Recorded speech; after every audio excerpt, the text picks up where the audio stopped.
Pakistan has the lowest level of trade integration in south Asia. हम trade करते ही नहीं दुनिया के साथ, और आज की दुनिया खड़ी ट्रेड पे। Frankly speaking no one cares about Pakistan. Globally you are insignificant in terms of economy. जो इदारे यहाँ पे 1920 से काम कर रहे या 1800 से काम कर रहे थे, वो भी अब आहिस्ता आहिस्ता कर रहे हैं। आप एयरपोर्ट कराची पे एंटर हो, तो आप अलग माहौल होता है, ठीक है। वो कहते हैं भाई क्यों आए हो वापस, ठीक है। आपका बैग खोलेंगे, क्या है इसमें, क्यों है, भाई चॉकलेट है, किसके लिए है, आप ले लो। सियालकोट की फुटबॉल बहुत अच्छी बनती है, नो डाउट, मगर बहुत सारी फुटबॉल जो है वो चली जाती है और एक्सपोर्ट अर्निंग पाकिस्तान में नहीं आती।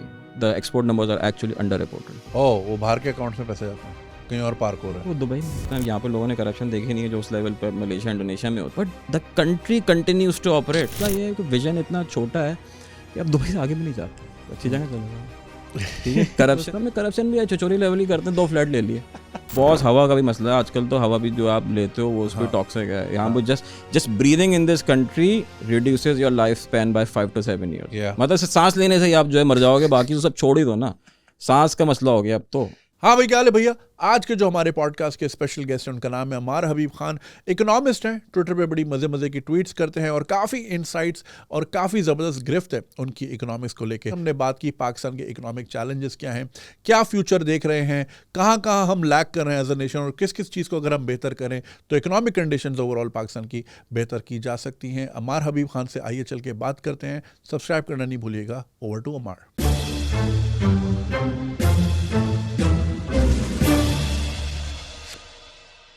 अमार, कैसे हैं आप? ठीक है, ऑल गुड जी, first class. Thank you for joining us. अच्छा अमार, ये बताइए इकोनॉमिक इम्पैक्ट की अगर हम बात करें, MNCs जो थोड़ी बहुत रह गई हैं पाकिस्तान में, उनका कितना % रोल है टैक्स जनरेशन में? एज एन इकोनॉमिस्ट आप इसको कहते हैं, या उनकी एक्टिविटी का कितना रोल है एम्प्लॉयमेंट की अगर हम बात करें, ये सारी चीज़ें? इसमें मैं बताऊं MNCs पाकिस्तान छोड़ के क्यों गई हैं बहुत सारी। ये जो है ना, ये थोड़ा सा डिफरेंट डिस्कशन है मगर इंपॉर्टेंट है। वो इसलिए पाकिस्तान में आपको पता है कैश इकॉनमी बहुत बड़ी है, इनफॉर्मल इकॉनमी बहुत ज़्यादा है, क्योंकि टैक्स देना नहीं चाहता, ठीक है। आप ये कहते हो कि जी आप कोई भी बाहर लेने चीज़ है, उससे बोलो यार क्रेडिट कार्ड ले लो मेरा। कराची या लाहौर के बड़े शहरों की बड़ी मार्केटों के अलावा कोई आपसे फॉर्मल ट्रांजैक्शन नहीं करेगा, बोलेगा बॉस कैश ही है, ठीक है। कोई आप बड़ी चीज़ लेने चले जाओ, आपसे बोलेगा कैश है। आप शादी हॉल चले जाओ, शादी करने के लिए कैश लेगा। ब्यूटी पार्लर चले जाओ, कैश लेगा। जोड़ा लेने जाओ, कैश लेगा। ये बहुत सारी बड़ी बड़ी जो है ना मार्केट सेगमेंट है जहाँ पे सिर्फ कैश चलता है। ज्वेलरी लेने चले जाओ, कैश चलता है, ठीक है। तो ऐसी इन्वायरमेंट में, ठीक है, आप आटा लेने चले जाओ, कैश चलता है, ठीक है, जबकि उस पर टैक्स देना सब कुछ। ऐसी इन्वायरमेंट में MNC जो है वो उसके एक कुछ ग्लोबल स्टैंडर्ड्स होते हैं, कुछ ट्रांसपेरेंसी के वो होते हैं, वो एक फॉर्मल तरीके से ऑपरेट कर सकती है। एक MNC फॉर्मल तरीके से ऑपरेट कर रही है, लोकल उसका बंदा आता है, लोकल कॉम्पिटिटर होता है, वो सारा काम कैश पे करता है, वो टैक्स नहीं देता, MNC टैक्स देती है। जो टैक्स नहीं देता उसको ज़्यादा फायदा हो जाता है, वो सस्ते में अपना माल बेच सकता है। इससे क्या होता है कि MNC कम्पीट ही नहीं कर पाती।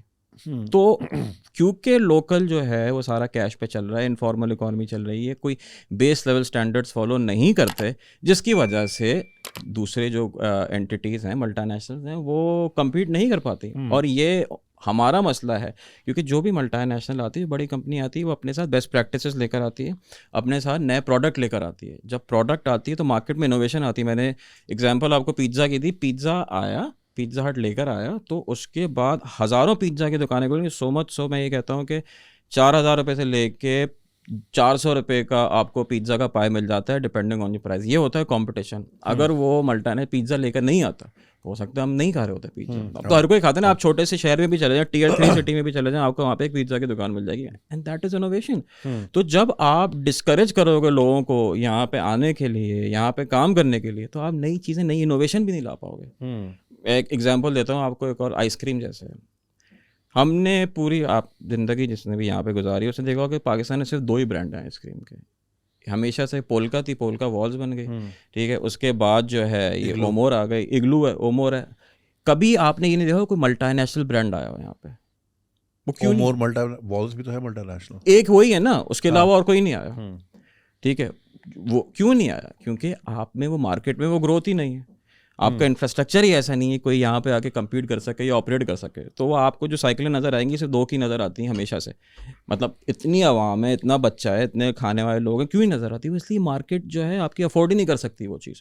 लग्जरी में आ जाती है। लग्जरी वो जो किसी और मुल्क के लिए एक बेसिक चीज़ होती है, वो आपके लिए एक लग्जरी कंसिडर की जाती है, इसीलिए वो ऑपरेट नहीं करते। तो इसीलिए आप बहुत सारी MNCs के लिए you don't even exist any more, you are too poor to even bother, for them to even bother. बोलते हैं कि यार एक तो इन लोगों की परचेसिंग पावर नहीं है, अगर परचेसिंग पावर है भी तो यहाँ पे मसाइल इनके इतने हैं कि अवॉइड ही करो तो बेहतर है। बहुत सारी कंपनीज यहाँ पे काम से इसलिए नहीं करना चाहती क्योंकि यहाँ पे इस तरह के इश्यूज बहुत ज़्यादा हैं कि जी हम बॉयकॉट कर देंगे, हम दुकान जला देंगे, हम ये कर देंगे, हम वो कर देंगे। स्टेबिलिटी नहीं, जब स्टेबिलिटी नहीं है, दुनिया में 180 मुल्क हैं, वो कहीं और जाके काम कर लेगा, why will anyone come to Pakistan? और यही हो रहा है कि पाकिस्तान में कोई नई कंपनी नहीं आ रही, पाकिस्तानी कंपनियाँ जा जरूर रही हैं। I was thinking to make this video क्योंकि ऑब्वियसली मैं इस शहर में बड़ा हुआ हूँ। शार फैसल से किसी ज़माने में मैं गुजरता था, मुझे बहुत सारी एयरलाइंस के बिल बोर्ड नज़र आते थे। प्रेस क्लब के आसपास बहुत डिफरेंट, क्लब रोड पे बहुत सारी, KLM का ऑफिस था क्लब रोड पे, जापान एयरलाइन होती थी, कैथे पैसिफिक था, सिंगापुर एयरलाइंस, ये सब इन जहाज़ों को हमने उतरते हुए भी देखा है। ब्रिटिश एयरवेज तक कराची आती थी। बट ओवर द ईयर्स ये सारी कंपनी जा चुकी हैं। So I was just sitting with some of my friends, my age group, जो कि अब कॉर्पोरेट सेक्टर में हैं, कोई फार्मास्यूटिकल में, कोई FMCG में। तो मैंने उन दोनों को ये टास्क दी कि लिस्ट डाउन द कंपनीज जो कि यहाँ ऑपरेट करती थी which are not there any more. और वो लिस्ट इतनी लंबी बन गई कि मुझे हैरानी हुई कि यार एक मुल्क जो कि छठा बड़ा मुल्क है दुनिया का, जिसको कुछ नहीं तो फॉरेन इन्वेस्टमेंट तो बहुत ज़्यादा की ज़रूरत है, एम्प्लॉयमेंट की ज़रूरत है, और ये सारी कंपनियाँ हाथ झाड़ के जा चुकी हैं। They are not coming back any time soon. Pan Am यहाँ पे आती थी जो कि फिर बेतहाशा कंपनियां हैं। अब से पाकिस्तान स्टॉक एक्सचेंज जो लिस्टेड कंपनी जो मल्टीनेशनल थी जो कि जा चुकी हैं, जो एग्जिट कर रही हैं, एग्जिट के प्रोसेस में, उन्हीं की लिस्ट आप देख लें, आपको बहुत सारे नाम मिल जाएंगे। तो पॉइंट बीइंग, हम लोग बजाय इसके कि हम ओपन हो टू द वर्ल्ड, हम लोग बहुत क्लोज होते जा रहे हैं। ट्रेड इंटीग्रेशन की जैसे मैंने बात करी, Pakistan has the lowest level of trade integration in south Asia. हम ट्रेड करते ही नहीं दुनिया के साथ। और आज की दुनिया खड़ी ट्रेड पे, आज की दुनिया खड़ी ट्रेड पर है। ट्रेड होगी, इन्वेस्टमेंट होगी, एक इंफ्रास्ट्रक्चर क्रिएट होगा, एक स्टेबिलिटी होगी, तभी कोई इन्वेस्टमेंट करेगा ना। आगे वो क्यों करेगा कि जी एक बंदा बैठा हुआ है कि जी मैं तो ये चीज़ नहीं खाऊंगा, मेरा दिल नहीं चाह रहा, कि मुझे अच्छा नहीं लगता। भाई नहीं खाओ तुम, मैं ये नहीं लूँगा कि मसला है। मतलब मसाइल यहाँ पे जो है ना, अपने आप को देखना नहीं है, दूसरों के मसाइल पे ज़रूर कमेंट्री करनी है। एम्प्लॉयमेंट की आपने बात बोली, इनोवेशन आती है, और आपने बोला बाय द बुक चलती हैं, टैक्स नेट में काफ़ी वो होता है। मुझे अच्छी तरह याद है जब शब्बर जैदी साहब ने टैक्स की पर्चियों पे, रसीदों पे ज़रूरी किया कि टैक्स का नंबर होना चाहिए, तो मल्टीनेशनल्स को ये ज़रूर प्रॉब्लम हुआ था कि भाई जो एक लोकल बर्गर बेच रहा है वो 200 का बेच सकता है, लेकिन जो टैक्स दे रहा है उसको 800 का, तो ये गैप बड़ा होता जा रहा है। तो ये बिल्कुल एक कंसर्न आता है कि they have to go by the book. आपको मैं बताऊँ ना, एक छोटी सी एग्जांपल देता हूँ। पाकिस्तान में इतनी बड़ी मार्केट है, हम कहते हैं 250 मिलियन बंदा चढ़ा हुआ है। हाँ, पाकिस्तान में कोई वॉलमार्ट या कोई इंटरनेशनल रिटेल की चेन क्यों नहीं नज़र आती है आपको? बहुत सारी हैं ना, लिडल है, बरतानिया की भी हैं, अमेरिका की भी है, यूरोप की भी है, ठीक है। एक आई थी वो बंद हो गई, एक कारफोर बस 19-20 पे चल रहा है यहाँ पे, ठीक है, और थोड़ा बहुत स्पार काम कर रहा है। और इन्होंने भी एक्सपैंड नहीं करा है। मेट्रो भी था, मेट्रो भी बिल्कुल हल्का हो गया। क्यों नहीं है पनप पाते यहाँ पे? टेस्को आया था, टेस्को, वो आप देखें ना, कोई किसी की भी ग्रोथ नहीं होती। Hyper star model, hyper market model की ग्रोथ यहाँ पे नहीं होती, या फॉर्मल रिटेल की ग्रोथ नहीं हो पाती। वो क्यों नहीं हो पाती? इसलिए नहीं हो पाती कि वो टैक्स से कम्पीट ही नहीं कर पाते। उनको सारे टैक्सेस देने होते हैं, जो बाकी जो दूसरे लोकली काम कर रहे होते हैं वो टैक्स इधर उधर डंडी मार के वो सारे काम कर रहे हैं। स्मगल्ड गुड्स भी होती हैं उनके पास, वो स्मगल्ड गुड्स भी होती हैं, ठीक है। अगर किसी फॉर्मल उसमें चले जाएं, वो स्मगल्ड गुड्स नहीं रख सकते। स्मगल्ड गुड्स की आपकी बात करी, छोटी सी मैं एग्जांपल देता हूँ आपको। पाकिस्तान में कोई भी इम्पोर्टेड खाने का आइटम, अगर आपने ये फिगर आउट करना है ना कि आप किसी स्टोर में खड़े हुए हैं और कौन सा आइटम फॉर्मली लीगली इम्पोर्ट हुआ, कौन सा स्मगल्ड हुआ, आपने से उसके बैग पे देखना। अगर उस पर उर्दू लिखी हुई है तो वो फॉर्मली इम्पोर्ट हुआ है, अगर उर्दू नहीं लिखी हुई तो वो स्मगल हुआ है। ओके। आप आज से 3-4 साल पहले जो है एक इस टाइप का बैरियर लगाया गया था कि जी उर्दू में लेबलिंग होना ज़रूरी है अगर कुछ आपने खाने का आइटम इंपोर्ट करना है। आप किसी भी स्टोर पे जाके देख लें, ज़्यादातर जो इंपोर्टेड आइटम नज़र आएंगे आपको उसमें उर्दू में नहीं लिखा हुआ। हाइंस के केचप पे तो नहीं होती? नहीं, हाइंस के केचप तो आता भी नहीं है। कभी एक लॉट ले आया कोई तो बिस्मिल्लाह करके सबने उठा लिया, फिर ख़त्म हो जाएगा वो। तो मतलब ये हाल हो गया है यहाँ का कि ट्रेड इंटीग्रेशन इज़ सो लो कि आपको अब चीज़ें ही नहीं मिलती हैं। तो बेतहाशा स्मगल गुड्स हैं। अगेन ये एक इकोनॉमी का एक स्ट्रक्चरल प्रॉब्लम है। Frankly speaking, no one cares about Pakistan anymore. Globally, you are insignificant in terms of economy. ठीक है, there is a certain nuisance value. ठीक है कि हाँ यार ठीक है थोड़ा सा बेल आउट कर दें ताकि टोटल डिजास्टर नहीं हो। बट जिस तरह हालात चल रहे हैं, अगर स्टेबिलिटी नहीं आई, अगर एम्प्लॉयमेंट जनरेट नहीं हुई, अगर किसी किस्म का एक कोर वो नहीं हुआ, तो फिर तो इवेंचुअली हालात ख़राब ही होते रहेंगे। आप देख लें पिछले 20 साल से, आप देख लें पर कैपिटा जीडीपी की जो ग्रोथ है, पर कैपिटा इनकम पाकिस्तान की सबसे कम रही है इन साउथ एशिया। अगर मतलब मुझे एग्जैक्ट नंबर नहीं याद, नेपाल, इंडिया, बांग्लादेश, श्रीलंका, किसी को भी आप देख लें बहुत ऊपर है पाकिस्तान से। जो ग्राफ होता है पाकिस्तान नीचे छोटा सा चल रहा होता है, बाकी सब जो है वो एक स्ट्रेट लाइन ऊपर होती है। तो हमने कुछ ग्रोथ आई नहीं है हर चीज़ में हमारा या तो सबसे नीचे होगा या सबसे ऊपर। जैसे इन्फेंट मोर्टालिटी है, इसमें हम ऊपर देखेंगे। पोलियो आज तक हम पाल के घूम रहे हैं।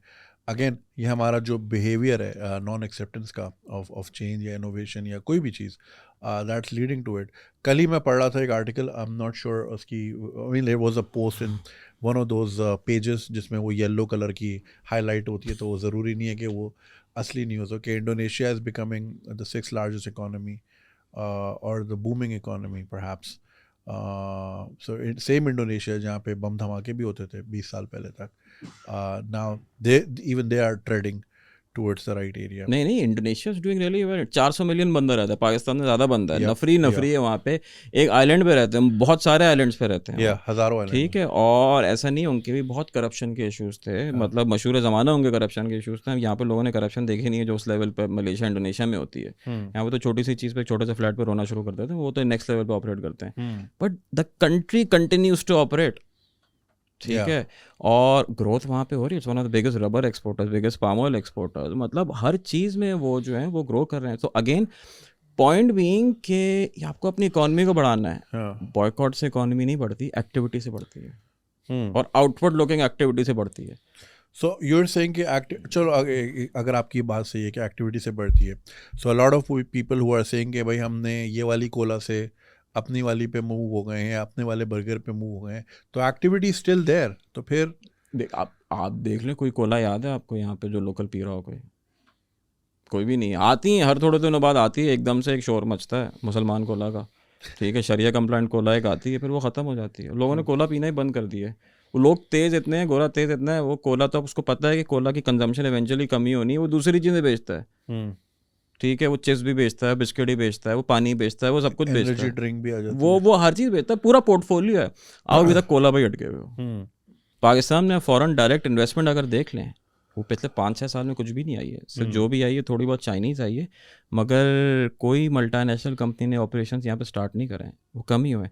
अगर कोई पैसे लेकर यहाँ पे नहीं आ रहा है, इन्वेस्ट नहीं कर रहा, तो इसका मतलब है आपके पास इन्वेस्टमेंट भी नहीं हो रही, आपके पास जो है वो नौकरियाँ भी जनरेट नहीं हो रही, ठीक है ना। कोई आता है, कोई फैक्ट्री खोलता है, कोई दुकान खोलता है, वो 10 नौकरियां निकलती हैं, 100 नौकरियां निकलती हैं, एक जगह ना घर चलना शुरू होते हैं, मगर अब वो चीज़ नहीं आ रही है। बिकॉज वो लोग पाकिस्तान को देखते हैं, बोलते हैं कि यार why should we even bother with this country. हम यहाँ पे ऑपरेट करने से हमें ऐसा क्या मिल जाएगा जो कि हमें कहीं और से नहीं मिलेगा, तो वो फिर यहाँ पे ऑपरेट नहीं करते। वो ज़्यादातर जिनको बहुत कुछ काम करना भी होता है, वो दुबई में एक सैटेलाइट ऑफिस खोल लेते हैं, वहाँ से ऑपरेट करते रहते हैं एज अ ट्रेडिंग हब, ठीक है। You don't need trading hub, you need manufacturing capacity है, you need transfer of intellectual property, you need transfer of knowledge transfer होगी तो कुछ होगा। ट्रेडिंग एक्टिविटीज से, ट्रेडिंग हाउसेस करने से कोई नॉलेज ट्रांसफर नहीं होती है। देखिए, एक तो ये होता है ना, ये कंपनी आती है, उसने फैक्ट्री लगाई, उसने डॉलर दिए, उस फैक्ट्री लगाई, कुछ भी एक ऑफिस खोला, एक सेटअप बना दिया, ठीक है। उसके साथ साथ एक इम्पॉर्टेंट चीज़ होती है कि आपके लोगों को नौकरी मिलती है, आपके लोग ट्रेन होते हैं, आपके लोग जो ट्रेन होते हैं तो वे अपना काम इसी टाइप का कर सकते हैं। There is a knowledge transfer जो कि कंटिन्यूसली हो रहा होता है। वो नॉलेज ट्रांसफ़र होगा तो आपकी इकोनॉमी वो नॉलेज आएगी जिसको आप लेके आगे बढ़ा सकते हो। अभी कोई नॉलेज ट्रांसफ़र नहीं हो रहा है, पहले होता था, अब कोई नॉलेज ट्रांसफ़र नहीं हो रहा है। आप देख लें, अगर कोई नॉलेज ट्रांसफ़र तभी होगा जब कोई इन्वेस्टमेंट करेगा और कोई नई कंपनी करेगा, नया काम आएगा। आप बताने पिछले 5 साल 10 साल में कोई भी नया काम हुआ, कुछ भी नहीं हो रहा। अच्छा, आप ओवरऑल, वैसे आप ज़ाहिर है इकोनॉमिस्ट हैं, आपकी बड़ी नज़र भी रहती है, आप ओवरऑल पाकिस्तान इकोनॉमी को किस तरफ जाते हुए देख रहे हो? आपको स्टेबिलिटी नज़र आ रही है? हैव वी, मैंने शब्बर ज़री साहब से भी सवाल पूछा था कि have we touch the rock bottom already, या अभी और कुछ आना है? जिस तरह हमने देखा था डॉलर की जंप कहाँ से कहाँ लग गई थी, पेट्रोल कहाँ से कहाँ पहुँच गया था, अब जाके थोड़ी बहुत एक आपको नज़र आ रही है कि चीज़ें थोड़ी रुक गई हैं। क्या वो रुक गई हैं, दे हैव पॉज्ड, या फिर ये कि वो रुक गई हैं और आहिस्ता आहिस्ता? देखिए बॉस, ये तो डॉलर वॉलर तो आने जाने वाली चीज़ है, ऊपर नीचे होता रहता है। मेरे हिसाब से problems are now existential. Existential से मुराद ये एग्जिस्टेंस को इशू है। क्यों मैं ये कह रहा हूँ, तकरीबन 40% जो आपके बच्चे हैं लेस देन 5 years वो स्टंटेड है, उनको इनफ न्यूट्रिशन नहीं मिल रही है, उनको पीने को साफ पानी नहीं मिल रहा है। ठीक है, 250 मिलियन की पॉपुलेशन है, तकरीबन 60 मिलियन बच्चा, रफली 40 मिलियन बच्चा सॉरी, वो स्टंटेड है। ये उसको पानी नहीं मिल रहा है, उसके पास पीने का पानी साफ नहीं है, उसके पास खाने को नहीं है, न्यूट्रिशन नहीं है। वो बच्चा जब बड़ा होगा उसका दिमाग डेवलप नहीं होगा, वो एक प्रोडक्टिव वर्कफोर्स का हिस्सा नहीं बन सकता। But enough to vote 100 million बच्चा ऐसा है, 100 मिलियन बच्चा नहीं sorry, about 30 million children is out of school.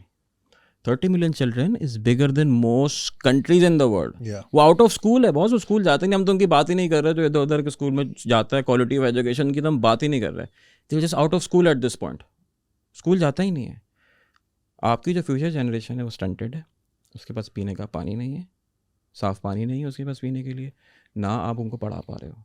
ठीक है, फ्यूचर जनरेशन को आपने बिल्कुल छोड़ दिया है, आप उनके लिए कुछ नहीं कर पा रहे। तो इकॉनमी कहीं पे भी जाए, अगर आपकी वर्क फोर्स, अगर आपकी लेबर प्रोडक्टिव नहीं होगी, उसमें उसके दिमाग डेवलप नहीं होगा, उसको बेस लेवल न्यूट्रिशन नहीं मिलेगी, तो डॉलर 300 का और 400 का और 500 का will not matter at any point, because things will go downhill from there.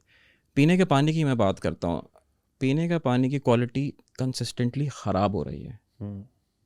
Arsenic है पानी में, हुकूमत चाहे तो पूरे मुल्क का पानी फिक्स कर सकती है with not a lot of expenditure, with just 1% of GDP every year आप पूरा निज़ाम जो है चेंज कर सकते हो। जब पानी ख़राब होता है तो उसके हेल्थ इश्यूज़ होते हैं। पाकिस्तान में आपने देखा होगा कराची में जहाँ पर जो डायलिसिस का यूनिट लगा हुआ होता है, और लगते जा रहे हैं। क्यों लगते जा रहे हैं डायलिसिस के यूनिट?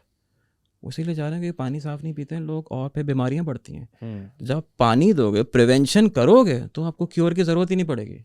डायलिसिस के यूनिट लगते जा रहे हैं, वो बहुत सारे NGOs ऐसी हैं जो कि डायलिसिस के यूनिट लगा रही हैं।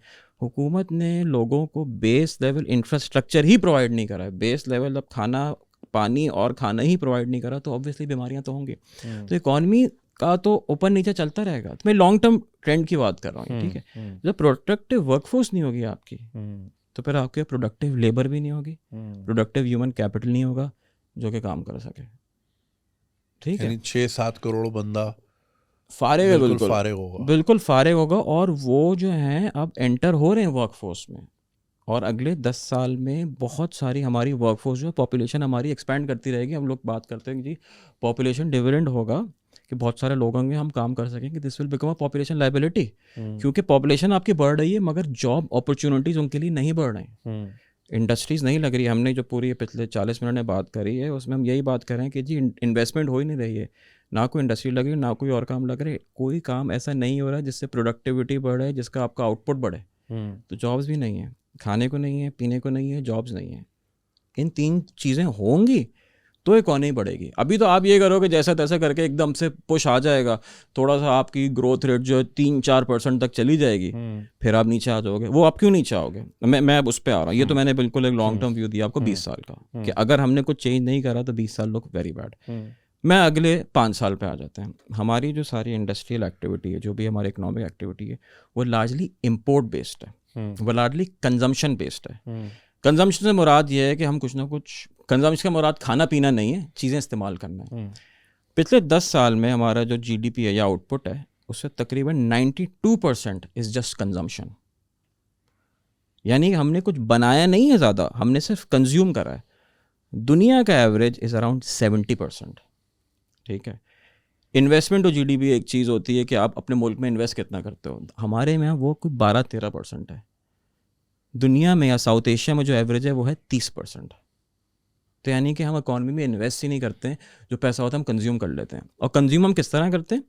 हम कंज्यूम कर रहे हैं इम्पोर्ट करके, बेतहाशा चीज़ें इम्पोर्ट करते रहेंगे। अब हालात ये हो गए हैं कि आपके इम्पोर्ट करने के पैसे नहीं है। ठीक है, इंपोर्ट करने के पैसे क्यों नहीं? क्योंकि आप कुछ इन्वेस्ट ही नहीं करते, कुछ एक्सपोर्ट ही नहीं करते कि आप इंपोर्ट कर सको। हमने गैप कम हो सके, बोरो कर करके हमने कंजम्पशन बढ़ा ली। अच्छा, ऐसा नहीं कि बहुत की बात करते हैं कि लग्जरी, कोई लग्जरी कंजम्पशन नहीं है यार।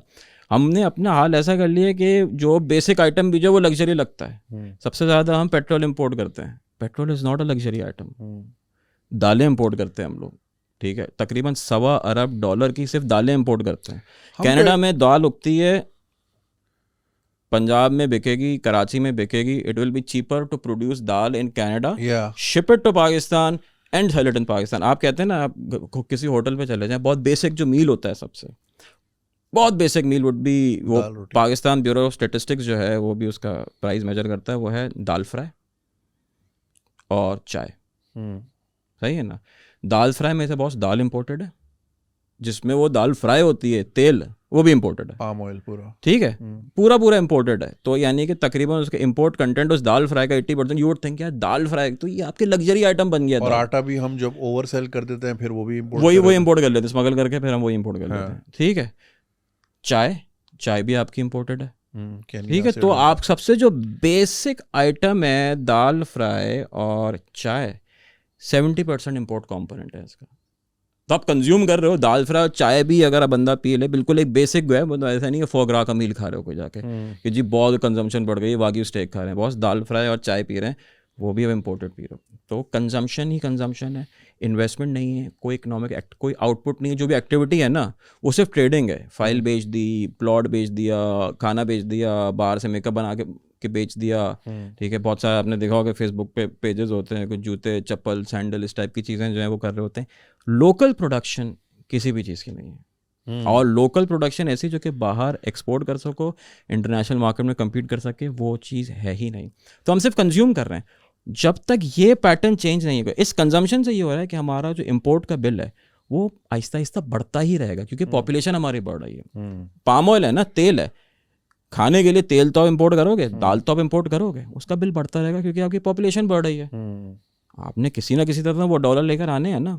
तो जब तक आपका ये 92% या 90% कंजम्पशन से आप रिड्यूस करके 70% पे लेके नहीं आओगे, आपका मसला चलता रहेगा। मेरी रफ कैलकुलेशन है, हर साल आपको तकरीबन 8 से 10 बिलियन डॉलर बोरो करने पड़ेंगे, एक्स्ट्रा चाहिए होंगे, अगर आपको 4 या 5% का ग्रोथ रेट मेंटेन करना है। पॉपुलेशन ग्रोथ रेट ही आपका कोई 2.5 से 3% के करीब है, तो आप सिर्फ 2% का डेल्टा, बहुत ज़्यादा नहीं, हमारे ऐसे economy should be growing at 7 to 8%। मगर स्किल नहीं है। You need to invest in skill, you need to invest in capacity, you need to invest in more productive capacity rather than just सारी चीज़ें इंपोर्ट पे करके बिस्मिल्लाह। और ये जो पैसा घूम घूम के फाइलें यहाँ से वहाँ से यही है ना, फाइलें हैं, प्लॉट हैं, आप किसी से ही पूछ लोगे जी। और ये अगेन ये लोगों का प्रॉब्लम नहीं है, लोग जो है ना वो they will do what ever make sense for them, ठीक है। ये स्टेट लेवल प्रॉब्लम है। मैं हमेशा एक मिसाल देता हूँ, आपके पास लेट्स से 1 करोड़ रुपया है, ठीक है। 1 करोड़ रुपये से आपके पास 2 ऑप्शन है, या तो फिर आप एक छोटा सा कोई एक मैन्युफैक्चरिंग यूनिट खोल लो कि लेट्स से आप बाइक के लेदर के कवर बनाओ, लेदर सीट कवर बनाओ, बहुत बेसिक सा काम है, लेदर सीट कवर बनाओ, कोई ऐसा अनोखा काम नहीं है, ठीक है। या तो आप वो कर लो, या आप 1 करोड़ रुपये किसी प्लॉट में लगा दो। आप क्या करोगे? प्लॉट करोगे ना। 90% लोग ये करेंगे। मेरी और आपकी बात हुई थी शुरू में, बिल्कुल यार आपने बोला मैं ये काम मेरे लिए ज़रूरी है काम, इसलिए भी कि इससे नौकरियां जनरेट होती हैं, ठीक है। तो जब तक अगर आप प्लॉट करोगे, प्लॉट में कितनी नौकरियां जनरेट होंगी? ज़ीरो। आप अगर वो चीज़ कारोबार में लगाओगे, कोई कारखाना खोलोगे, कम से कम 40 से 50 नौकरियां मिनिमम जनरेट होंगी डायरेक्ट। इनडायरेक्ट अलग हैं, क्योंकि आप किसी से धागा भी लोगे, किसी से लेदर भी लोगे, कोई सप्लाई भी करेगा, कोई चाय भी देगा, कोई सारे काम करेगा, इनडायरेक्ट एम्प्लॉयमेंट जनरेशन ज़्यादा होगी। मगर आप 1 करोड़ रुपये का आपने प्लॉट ले लिया, कोई टैक्स नहीं है, बहुत ईजी सीन है, ठीक है। आपने लेके रख लिया पता नहीं कहाँ पर, ठीक है। वो प्लॉट भी नहीं होगा, फाइल होगा, वो रजिस्टर्ड भी नहीं, कुछ भी लीगल भी नहीं होगा, बस आपने जो है ना एक वादे पे वास्ते पे ले लिया। अब 1 करोड़ रुपये आप करोगे ना, सबसे पहले हुकूमत आएगी, योस हमारा कट भी तो बनता है इसमें, ठीक है। मुख्तलिफ हुकूमत की एजेंसियाँ आएंगी, बोलेंगी कि ये फ़ी लगती है, वो फ़ी लगती है, आपने वो फ़ी भी दे दी। आपने बड़ी मुश्किल से रिस्क लिया, लेदर के सीट कवर आपने बनाना शुरू करे, बेचना शुरू करे, सारी चीज़ें करना शुरू करें, हुकूमत फ्रेंड में आके बोलेगी यार हमारा 30% टैक्स तो दे दो, ठीक है। तो जो आपने 1 करोड़ रुपये का रिस्क लिया, रिस्क लेने पे हुकूमत आपसे कहती है कि मुझे ज़्यादा टैक्स दो, ठीक है। जिस चीज़ को आपने पैसे ऐसे ही लगा दे, कोई नौकरी जनरेट नहीं करी, कुछ नहीं करा, उस पर कहते हैं यार ठीक है ये करते हो, हमें कोई प्रॉब्लम नहीं है। This is the fundamental problem. और ये चीज़ पिछले 10 साल में इतनी परपेचुएट हुई है, स्पेशली पिछले 5 साल में, कि उन्होंने बोला बहुत सिर्फ काम ही रियल एस्टेट करना और कुछ नहीं करना। तो ऑब्वियसली प्रोडक्टिव कैपेसिटी कैसे बढ़ेगी? जब आप किसी को इंसेंटिव ही नहीं दोगे कि वो कोई प्रोडक्टिव कैपेसिटी लगाए, कोई फैक्ट्री लगाए, आप फैक्ट्री लगाना या कोई मैन्युफैक्चरिंग करना इतना मुश्किल कर दोगे कि वो ये बोलेगा यार बेहतर ये मैं इसके प्लॉट ले लूँ, 1 करोड़ रुपए का प्लॉट ले लूँ, मैं क्यों खप में पढ़ूँ कि यार कोई मैन्युफैक्चरिंग का काम करूँ, नौकरियाँ भी जनरेट करूँ, हुकूमत से भी डील करूँ, रिस्क भी लूँ, अपना टाइम भी लगाऊँ, और मगजमारी भी है और रिटर्न भी मेरा कम है। देखे ना, जो भी मैंने प्रॉफिट बनाया उसका 25 से 30% तो हुकूमत ले गई। डिविडेंड मैं अपने आप दूंगा, उस पर भी हुकूमत टैक्स ले जाएगी। तो एंड में मेरे पास तो लीगल काम करने से बचेगा नहीं। तो लीगल काम करना हुकूमत ने इतना डिफिकल्ट कर दिया, state has made it so difficult to operate formally कि there is no reason for any business to do things formally. Formal काम करना ही नहीं चाहता कोई। और आप कोई भी दुकान खोलने भी जाओ तो 50-52 NOCs आपको चाहिए। कोई कारखाना लगाने जाओ, छोटा सा आप यहाँ पे ठिया लगाने जाओगे, उस पर आपको जो है वो 10 लोगों को जो है वो पैसे देने होंगे। ठीक है, तो उससे बेहतर ये है कि बोले यार मैं एक प्लॉट ले लेता हूँ, एक छोटा सा फ्लैट ले लेता हूँ, एक फाइल ले लेता हूँ, मगजमारी भी नहीं करनी पड़ेगी, घर पे होगी। किसी और को मैं 10 लाख की फाइल लूंगा, 11 लाख की बेच दूंगा, लाख रुपए का नफा हो गया मेरा, किसी मगजमारी के बगैर। तो रिस्क लेने को, कारोबार में रिस्क होता है ना, रिस्क लेने को हुकूमत ने बोल दिया कि यार क्यों ले रहे हो बॉस, रिस्क नहीं लो रिस्क। ठीक है, रिस्क लोगे तो हमें ही पैसे देने पड़ेंगे। सो ऐसी एक्टिविटी जिसमें कोई मूवमेंट नहीं है वो इंसेंटिवाइज्ड है, और जिसमें इतनी इकोनॉमिक मूवमेंट है कि उस पर इतनी कदगनें लगा दी हुकूमत ने कि लोग कह रहे हैं कि भाई छोड़ो खल्ली वल्ली में, बस यही काम करो। तो यही है, तो स्टेट लेवल इंसेंटिव ऐसे ड्राइव हुए हुए कि आप बोलते हो कि यार why should I even bother doing any of this. Why is state doing this knowing full well के यहाँ पे तो कुछ नहीं मिलना, बट यहाँ पे कम से कम टैक्स जनरेशन हो सकता है। यही है ना, आपने अभी क्वालिफायर दिया knowing full well. May be they do not know full well. आप इस्लामाबाद कभी गए? आप जाते रहते हैं इस्लामाबाद, कैसा लगता है इस्लामाबाद? बहुत अच्छा, अच्छा लगता है ना, अनरियल ना। इस्लामाबाद में कहता हूँ, बहुत सारे लोग कहते हैं कि it exist 10 miles out of Pakistan. Islamabad में कॉन्स्टिट्यूशन एवेन्यू गए कभी?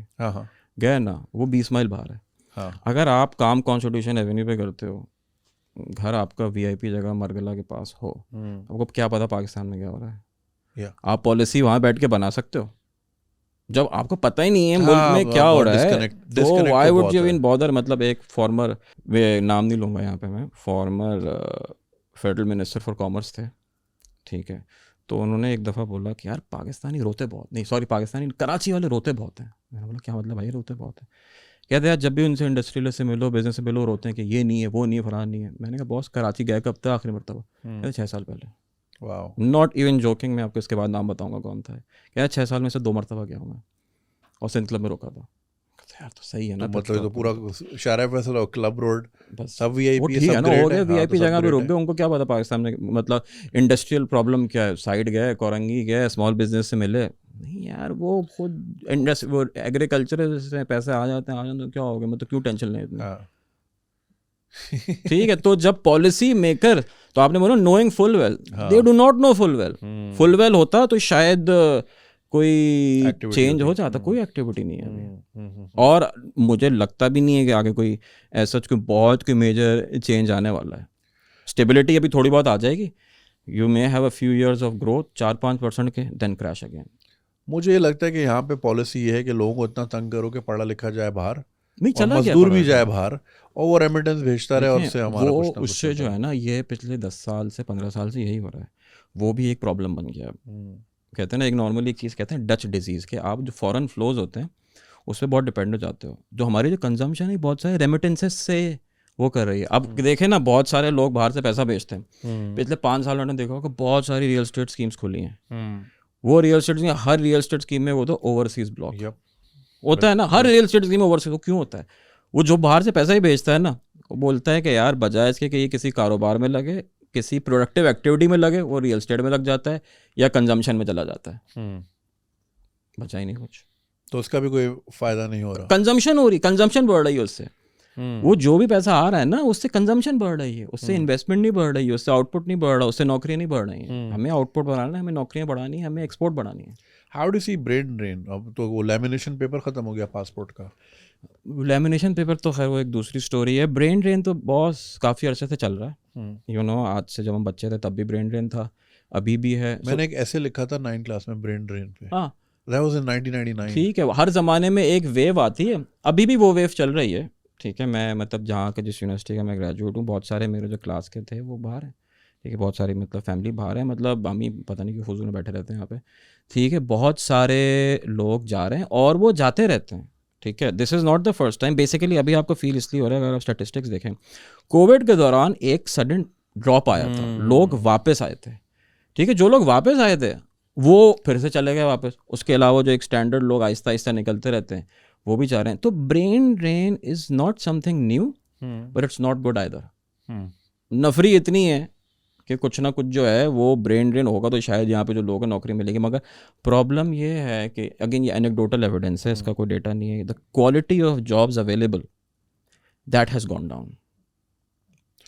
मोर इम्पॉर्टेंटली एक चीज़ हम कहते हैं रियल वेजेस, ठीक है, कि तनख्वाह जो होती है 2008 में अगर कोई अच्छी यूनिवर्सिटी से ग्रेजुएट करके 40,000 पे स्टार्ट करता था, ठीक है, 2023 में आज में मेरा 60-65 पे स्टार्ट करता है। तो इन रियल टर्म्स इन्फ्लेशन से मैं एडजस्ट करूं तो wage has actually gone down, which means के वेज रियल टर्म्स में वेज कोई 30,000 के आसपास होगी, और वो 30,000 के आसपास का मतलब ये है कि the demand for that labour for that job does not exist.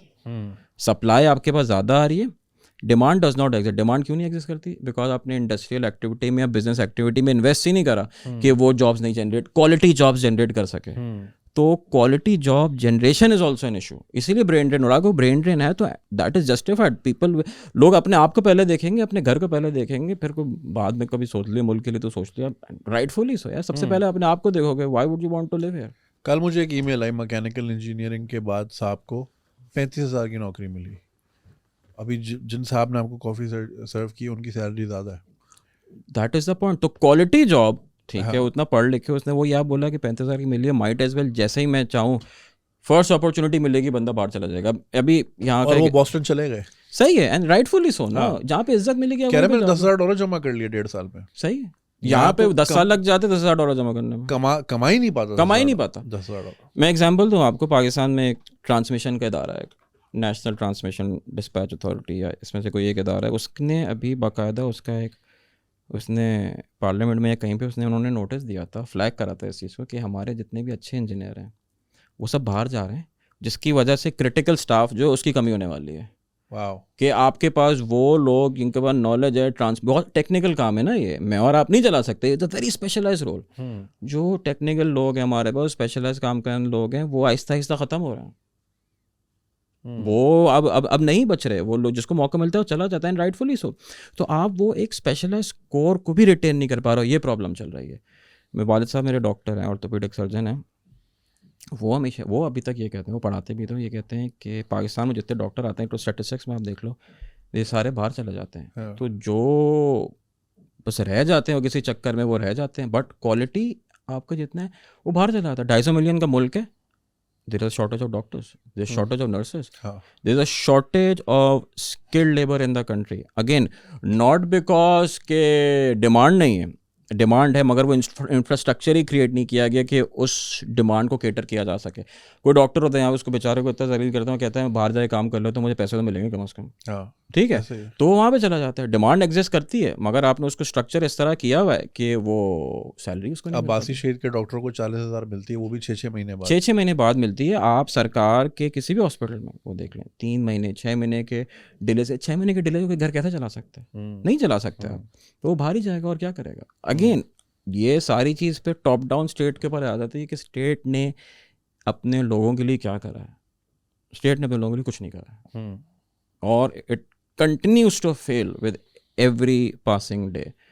कोई आप ये चीज़ ऐसे नहीं कह सकते कि यार ये चीज़ जो है वो इम्प्रूव हो गई है, या ये चीज़ जो है उसमें जो है थोड़ा इम्प्रूवमेंट आया है। Not a single metric on a 5-year timeline और इवन अ 3-year टाइमलाइन आप कह सकोगे यार इसमें ये चीज़ जो है ना वो इम्प्रूव हुई है, या किसी एक एरिया में हम अच्छे जा रहे हैं, या किसी एक कुछ भी नहीं। बॉस हवा का भी मसला है आजकल, तो हवा भी जो आप लेते हो वो उस पर टॉक्सिक है। यहाँ पर just breathing in this country reduces your life span by 5 to 7 years। मतलब सांस लेने से ही आप जो है मर जाओगे, बाकी तो सब छोड़ ही दो ना। सांस का मसला हो गया अब तो बाकी सब तो छोड़ ही दो। आप यहाँ पे बाहर जाओ तो कराची में नजर भी नहीं आता कुछ। आपको याद है जब कोविड में हुआ था कितना नीला आसमान निकल आया था? नीला आसमान हो गया था, मैंने खुद देखा है। इस्लामाबाद में मैं कुछ साल रहा था, जब मैं गया था 2019 में, तो क्लियर नज़र आता था। आप भी जाते रहते, मेरी आपसे काफ़ी मुलाकात वहाँ पे हुई है, ठीक है। अब जो है वहाँ पे just one layer of grey, ऐसा लगता है कराची आ गए, ऐसा लगता है वहाँ पे कराची आके मरगला हिल्स जो है आपको क्लियर नज़र नहीं आती, पहले वो क्लियर नज़र आती थी। तो यही है। इस्लामाबाद भी बहुत तेज़ी से पॉपुलेट हो रहा है और लाइक ये स्कीम वो स्कीम फलाने, अर्बनाइज बहुत तेज़ी से हो रहा है और फिर वही हमने जो भी अगला बात कराची बनता जा रहा है। करी 3-4 साल में जितना रियल एस्टेट पे फोकस था अच्छा, उसकी, गवर्नमेंट लेवल पे होता है, एमनेस्टी स्कीम भी मिलती है, ब्लैक पैसा है वापस वाइट हो जाएगा, सब कुछ हो जाएगा। उसमें देखें ये होता है ना कि जी ये एक एरिया है, ये कच्ची ज़मीन है, जो भी है ठीक है, उन लोगों को पता होता है कि यार ये चीज़ लीगल करनी है, वो लोग पहले से लेके रख लेते हैं, जो रेलेवेंट पॉलिसी वाले लोग होते हैं, लीगल हो जाती है उसकी कीमत बढ़ जाती है। सब ने अपना शॉर्ट टर्म फ़ायदा देखना है इसमें, किसी को लॉन्ग टर्म फ़ायदा नहीं है। वो उन्होंने रिटायर हो गए, कनाडा जाना है वैसे ही, वहाँ पे उन्होंने एक घर ले लेना है, मॉर्गेज ले लेनी है, फिर वहाँ से बैठ के थोड़ा ओपेड आर्टिकल लिख लेना, बोलना है क्या बुरा हाल हो गया मुल्क का। ऐसे ऐसे लोग हैं, वो ऐसे ऐसे बेहुदा डिसीजन लिए, आप जाके कहते हैं यार ये तो बहुत बुरी बात है। भाई आप ही ने तो लिया था यार बहुत वो डिसीजन आपके सिग्नेचर है उस चीज़ पे यार, कैसी बातें कर रहे हो, ठीक है, मगर वो बोलते हैं कि यार ये तो बहुत बुरा हो रहा है मुल्क से। भाई आप चला रहे थे 20 साल 25 साल की सर्विस, 30 साल की सर्विस रही है, you literally took that decision. Do we have a vision as a country? We don't, है ना, we don't have any vision whatsoever. Vision हमारा यही है, मुस्लिम उम्मा जो brotherhood। चीज़ मेजर नहीं हो सकती। इसकी मिसाल ये है, अमेरिका ने war on Osama bin Laden नहीं की थी, या वॉर ऑन मुल्ला उमर नहीं, वॉर ऑन टेरर। अब टेरर मैं कोई भी डेफिनेशन कोई दे भी सकता हूँ, डेफिनेशन करते हैं, ठीक है, सो इट्स इनटैंजिबल। अमार जो है ना मुझे पसंद नहीं है, तो वॉर ऑन टेरर यहाँ भी अप्लाई होती है, राइट। तो आपने एक ऐसी चीज रख दी कि जिसको आप मेजर नहीं कर सकते। उसामा को आप मेजर कर सकते ना कि भाई 20 साल हो गए, एक स्पेसिफिक बंदा है, या एक स्पेसिफिक टारगेट है, ठीक है, तो आप उसको इतना अनअचीवेबल कर दो और अनमेजरेबल कर लो। तो इसी तरह जो हमें ये दिए गए हैं पिछले 30-40 साल से ब्रदरहुड वाले और ये सब वाले, which other countries don't exercise. मैं बताऊँ ना, मैं एक दोस्त से बात कर रहा था अच्छा 3-4 दिन पहले ही, ठीक है, बेसिकली हम ये बात कर रहे थे कि हिस्ट्री में अगर आप हिस्ट्री को ऑब्जेक्टिवली देखो, there has never been an Islamic empire. There have been multiple empires where the majority religion has been Muslim, where the majority has been Muslim. You've got Fatimid, you've got Abbasid, you've got the Mughals, you've got Ottoman, ठीक है, but there has never been one monolithic entity. So there has never been a monolithic entity जो बोलेगा this is one big empire, जो कि वो है, ठीक है। Always been many pockets, ठीक है। हमें जो पाकिस्तान स्टडीज़ में या मुख्तलिफ तरीक़ों से, या एक मशहूर ज़माना किसी से मैं डिस्कस कर रहा था, सोमनाथ की फतह, सोमनाथ की फतह आपने शायद पढ़ी होगी, नवी जमात में बच्चे पढ़ते हैं, VIP किस्म की वो ना, आप बोलते हैं यार क्या ज़बरदस्त आदमी था वो। भाई वो वहाँ से अफगानिस्तान से निकला था, पता नहीं कितने मुसलमानों को मारता हुआ वो गुजरात तक पहुँचा था, तब वो हुआ था, ठीक है। तो यहाँ पर जो लोग रहते हैं गुजरात वाले, बहुत सारे लोग रहते हैं, उनके फोर फादर्स को भी उसने मारा था। हम कैसे एक्सेप्ट कर सकते हैं ये चीज़, ठीक है। हमें तो ये पढ़ा दिया ना, because we were made to, जैसे कहते हैं ना, लूज आवर आइडेंटिटी, ठीक है। आइडेंटिटी लूज करके आपने बोला कि यार there is this broad banner of brotherhood, उसके अंदर हमें ऑपरेट करना है, and this is how the country still operates under this very large banner of brotherhood. No other country operates like this. There are more Muslims in Indonesia. आप उनसे बोलो मेरे भाई, बोलो वो कौन है भाई, तो मैं तो नहीं जानता तुझे भाई है फुजूल में, ठीक है। आप किसी से ही बोलो मैं भाई हूँ, आप मेरे को नहीं ना भाई, अजीब मतलब फुजूल में भाई बना रहे हो। Tribe comes first, tribal culture है ना, tribe comes first, and this has been the way throughout history. Tribe will come first, everything else comes later. So there has been like pan Islamism, it's just a concept. It's a concept and has never been there in history as one monolithic entity. आप देख लो किसी भी ज़माने में देख लो, there you have Muslim empires fighting amongst each other. Abbasid, Fatimid, they used to fight amongst each other. Lodhi's, Mughals, they used to fight amongst each other. ना एक मुसलमान, अब वो बचपन में पढ़ते थे इब्राहिम लोधी आया, मुगल आया, यार ये तो दोनों मुसलमान थे, क्यों लड़ रहा था आपस में? हाँ, ट्राइब है ना, ट्राइब कम्स फर्स्ट। और इससे हर चीज़ में ये वाली चीज़ आपको नज़र आ जाएगी।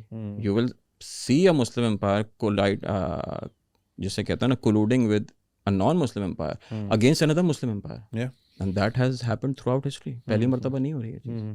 So you're saying we don't have any vision.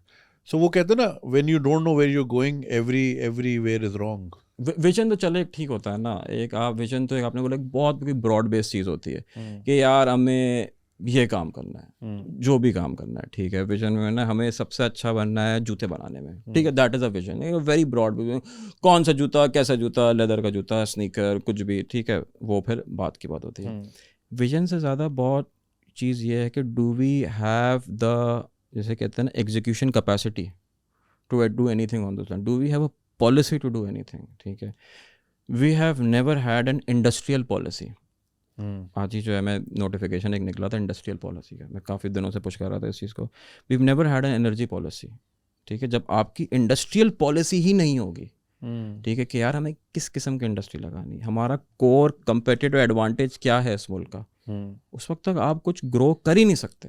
Do you think हमने एज अ कंट्री ये इंट्रोस्पेक्ट या आइडेंटिफाई करने की कोशिश भी की है कि what are we good at, हम दुनिया की क्या ज़रूरत बन सकते हैं? हम आज तक सियालकोट को पीट रहे हैं कि जी फुटबॉल अच्छी बनती है and it's only a matter of time कोई और बनाने लग जाएगा। उसमें मैं बताऊँ आपको, सियालकोट की फुटबॉल बहुत अच्छी बनती है, नो डाउट, मगर बहुत सारी फुटबॉल जो है वो चली जाती है और एक्सपोर्ट अर्निंग पाकिस्तान में नहीं आती। The export numbers are actually under reported.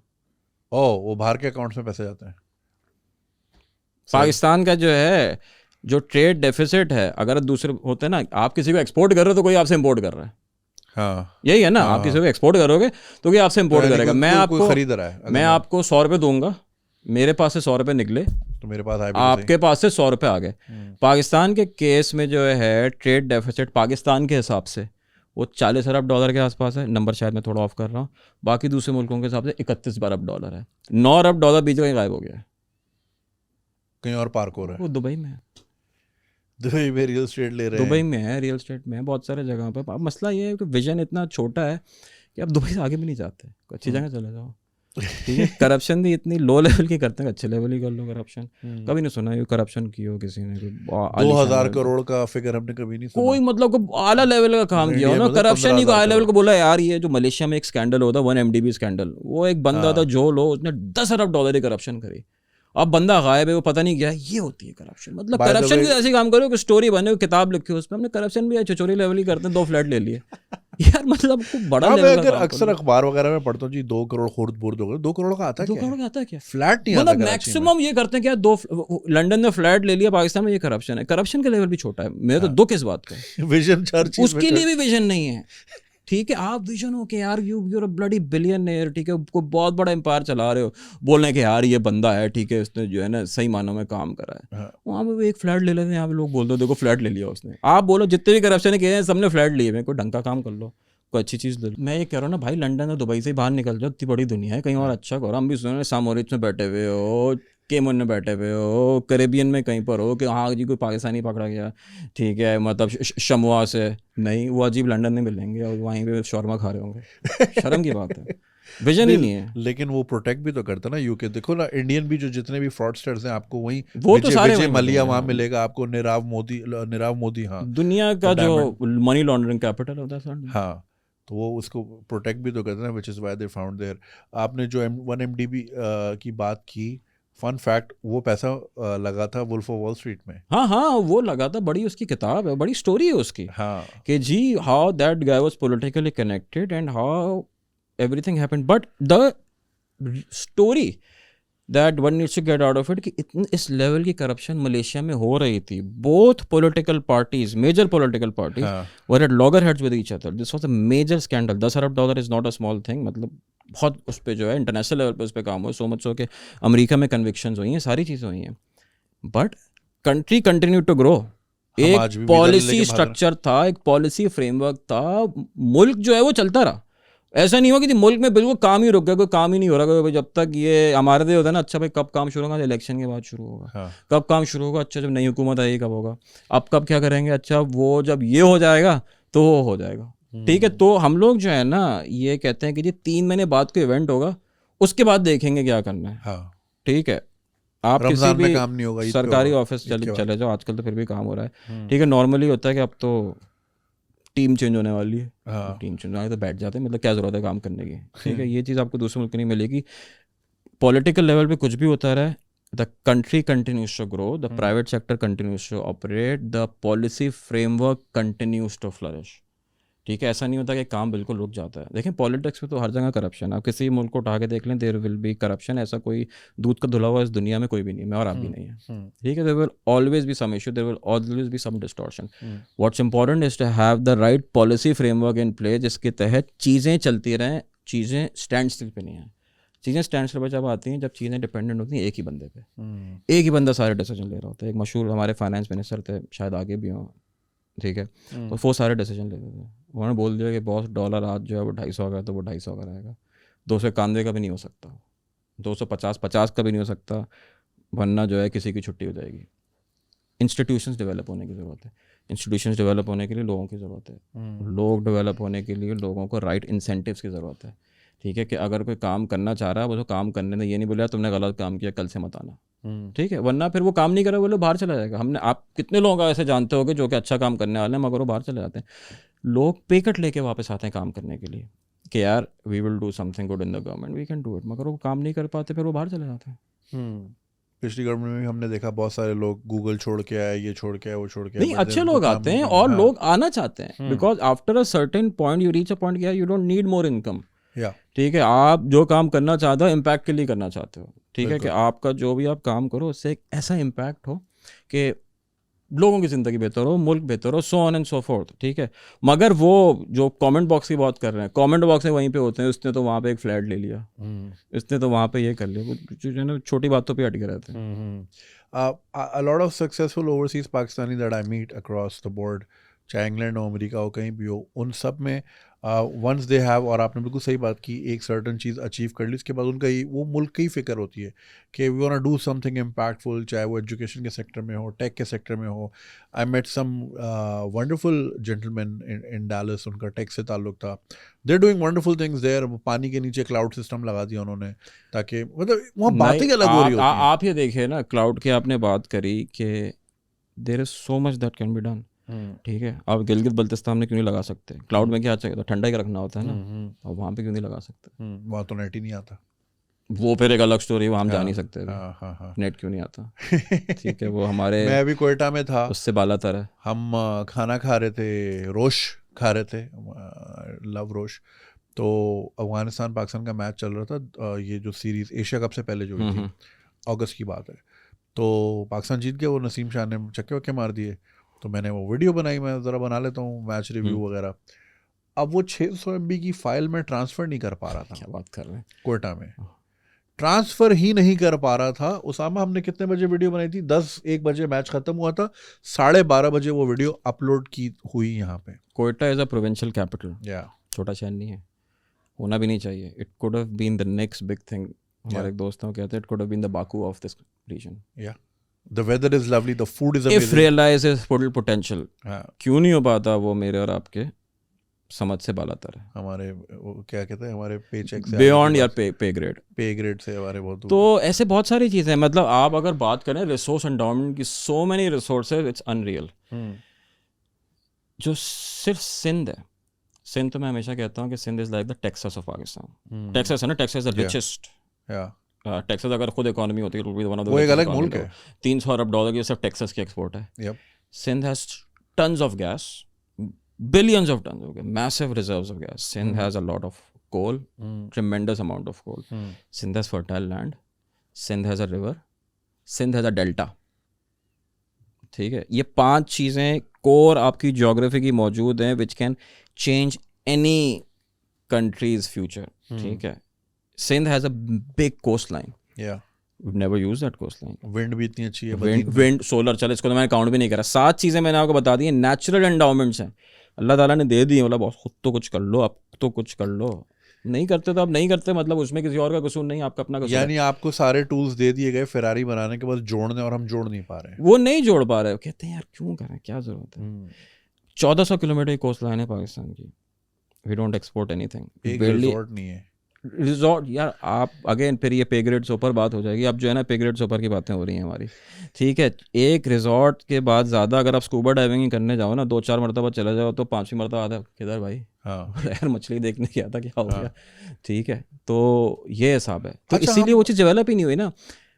Fisheries की मैं बात कर रहा था, एक्सपोर्ट की बात कर रहा था, छोटा सा एग्जाम्पल है, Gujarat from India exports its marine seafood to all of the GCC.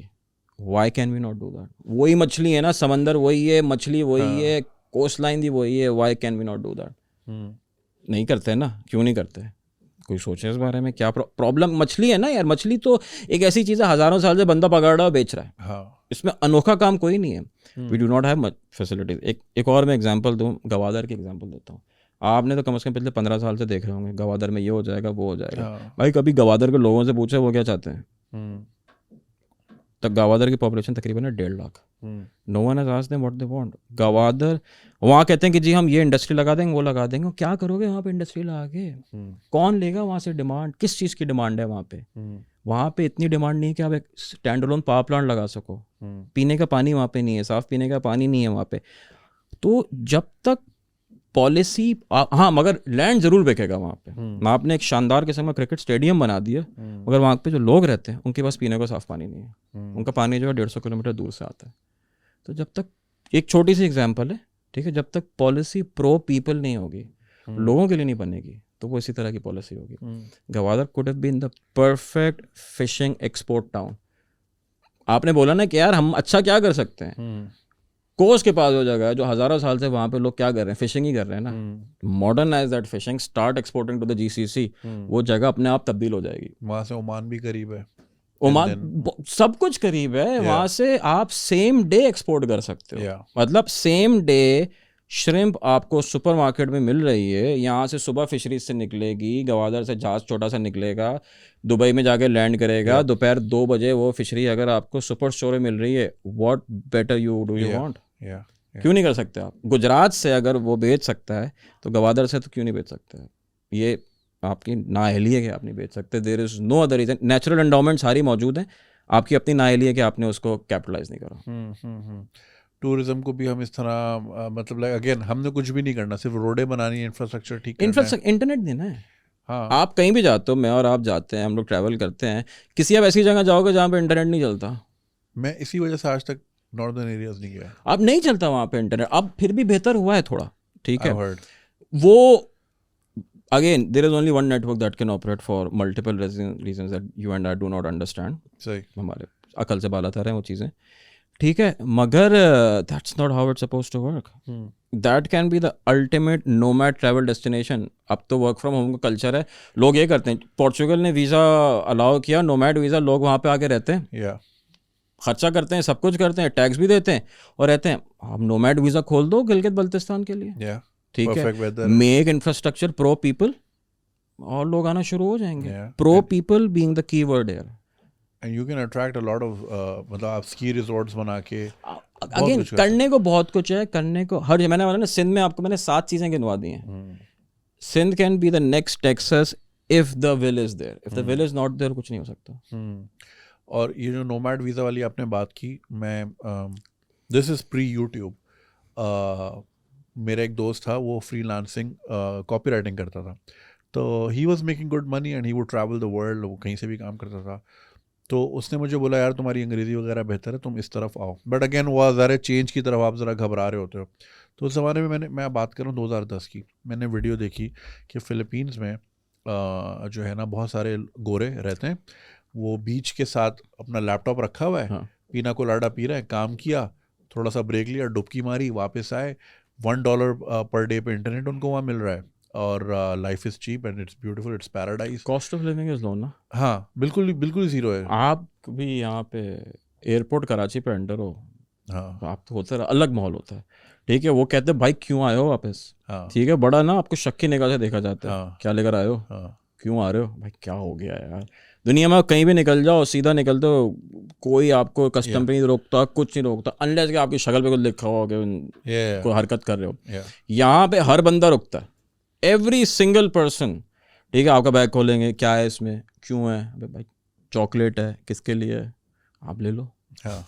यही मतलब वो आपको ऐसी शक की निगाह से देखते हैं कि यार ये क्यों आ रहे हो तुम यहाँ पे, नहीं आओ ना, अब नहीं आना, ठीक है, अब मत आना, ठीक है. तो व्हेन आप एक जो होता है ना, हमेशा कहता हूँ कि एयरपोर्ट जो होता है, travel over the last 10 years मैं बोलूँगा, not even before that, has change massively. Travel has now become a hospitality business. Airport is the first step of that hospitality business. Yeah. सही है ना. Airport is the entry, is the first touch point जिसके बाद आप जाते हो. First image of hospitality. Airport should give your best image. ठीक है. The people there should be smiling. मुस्कुराहट होनी चाहिए उनके चेहरे पे. ये नहीं है कम वक्त फिर आ गया, मेरी ड्यूटी लग गई, आज मैं तो घर पे होना था, पता नहीं यहाँ पे क्यों 3 बजे मुझे बैठाया हुआ है. ठीक है. वही लॉजिटेक का कैमरा लगा हुआ है 10 साल पहले, मुझे समझ नहीं आ रहा अभी तक वेबकैम चल कैसे रहा हुआ. ठीक है.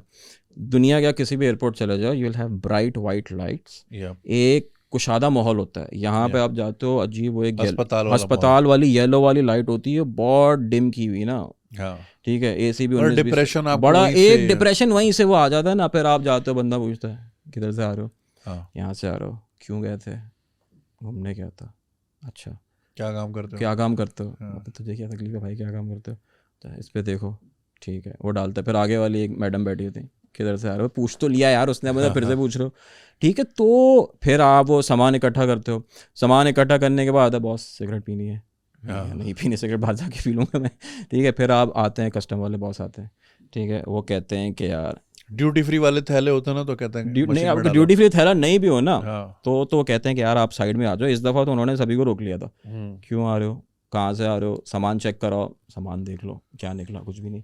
यार this is not how things work. You are intimidating people who want to come here. ठीक है. वो लोग कहते हैं कि जी आप अल्कोहल खोल दो पाकिस्तान में, टूरिस्ट आ जाएगा. Alcohol is not a problem. There are like billions of people who don't drink alcohol. Alcohol is not a problem. You being inhospitable is a problem. ठीक है. आप किसी को मुल्क में आता है, आप उसको शक की निगाह से देखते हो, क्यों आ रहा है वो. ठीक है. मुझे काम करना पड़ेगा. तो this whole structure needs to change. Airport को कम से कम हॉस्पिटेबल एनवायरनमेंट तो बना लो, किसी अच्छे एक इंटीरियर डिजाइनर को लगा दो, वो बेहतर बना देगा. ठीक है. अभी तो अजीब उसको देख के डिप्रेशन में आ जाता है कि यार वापस आ गया. स्पेशली आप अगर 16-17 घंटे का लॉन्ग हॉल करके आ रहे हो, 16-17 घंटे का लॉन्ग हॉल करके आप दुबई में उतरो. अब यू गो इमिग्रेशन आप दुबई में करो, वेरी पीसफुल. ठीक है. They don't ask. मतलब इस दफ़ा तो मैं ऐसी ट्रांजिट पे मैं चला गया था, मैं बोला यार ठीक है बाहर जाके देखता हूँ. बोला हाँ यार ठीक है, बंदा है, उसको ट्रांजिट वीज़ा दे दो, बाहर जाके 2-4 पैसे खर्च कर देगा. मैं कुछ भी नहीं, हमें शक्ल देखी, तस्वीर की, बाहर जाने दी. That's it. हम ट्रैवल करना, पाकिस्तानी पासपोर्ट, सब कुछ.